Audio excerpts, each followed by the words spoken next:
রবিবার গভীর রাতে এক মর্মান্তিক অগ্নিসংযোগের ঘটনা ঘটল শান্তির বাজার বিধানসভা কেন্দ্রের অন্তর্গত পতিছড়ি মুসলিম পাড়ায়।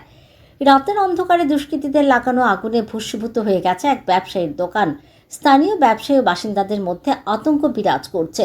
মধ্যরাতে দুষ্কৃতীরা ব্যবসায়ীর দোকানে আগুন ধরিয়ে দেয় বলে অভিযোগ। ঘটনা রবিবার। সোমবার ক্ষতিগ্রস্ত ব্যবসায়ী সংবাদ মাধ্যমকে জানান, রাত 2টো নাগাদে আগুন লাগানোর ঘটনা ঘটে। দোকানে থাকা মুদি সামগ্রী সহ বিভিন্ন নিত্য প্রয়োজনীয় পণ্য সামগ্রী পুড়ে ছাই হয়ে গেছে। সব মিলিয়ে প্রায় 20,000 টাকার ক্ষয়ক্ষতি হয়েছে বলে দাবি করেছেন ক্ষতিগ্রস্ত ব্যবসায়ী।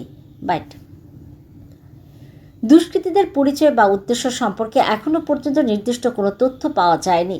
ঘটনার খবর পাওয়ার পরেই ঘটনাস্থলে ছুটে যান 36 শান্তির বাজার মণ্ডলের মণ্ডল সভাপতি দেবাশিস ভৌমিক এবং অন্যান্য স্থানীয় নেতৃত্ব।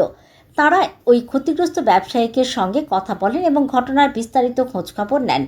এই ঘটনা এলাকায় ব্যাপক চাঞ্চল্য ছড়িয়েছে।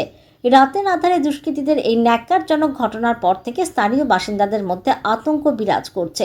প্রশাসনের ভূমিকা নিয়ে উঠছে প্রশ্ন।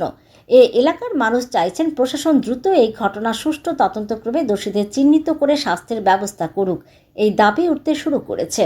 তো কালকে রাত 2 কোটিকা আমার দোকানে আগুন লাগানো হয়েছে। কি কোন জায়গা এটা? এটা পতিছড়ি মুসলিম পাড়া।